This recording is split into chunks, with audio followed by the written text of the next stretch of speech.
မင်္ဂလာပါရှင်အိမ်မှာရှိတဲ့မကောင်းတဲ့အငွေ့သက်တွေကိုတိုက်ဖြတ်နည်းကိုပြောပြပါမယ်အစအဆုံးနားထောင်ပေးပါရှင်အိမ်မှာရှိတဲ့မကောင်းတဲ့အငွေ့သက်တွေကိုတိုက်ဖြတ်နည်းတင့်အိမ်မှာမကောင်းတဲ့အငွေ့သက်တွေရှိနေနိုင်တယ်ဒီလိုလေးမကြလုပ်ပေးလိုက်ပါ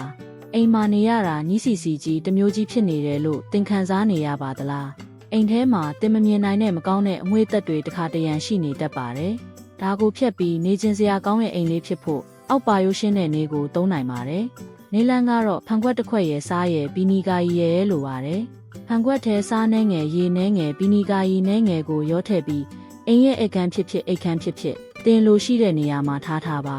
တရက်ကြာအောင်ထားရမှာဖြစ်ပါတယ်24နာရီပြည့်တဲ့အခါဖန်ခွက်ကိုပြန်လာစစ်ပါစားချေနေကိုကြည့်ပါစားတွေကအပေါ်ကိုတက်နေတယ်ဒါမှမဟုတ်ရေရှင်ကျနေမယ်ဆိုရင်အဆိုပါနေလန်းအတိုင်းထပ်မံပြုလုပ်ပြီးထားပါစားတွေအပေါ်တက်တာရက်တဲ့အထိထားရမှာဖြစ်ပါတယ်အိမ်ထဲလူမမြင်တဲ့နေရာမှာထားရင်မကောင်းတဲ့အငွေ့သက်တွေစုပ်ယူပေးပြီးအိမ်မှာနေရတာပိုပြီးပျော်ဖို့ကောင်းလာပါလိမ့်မယ်အစအဆုံးနားထောင်ပေးတဲ့အတွက်ကျေးဇူးတင်ပါတယ်ကိုစိတ်နှစ်ပါကျမ်းမာချမ်းသာပါစေရှင်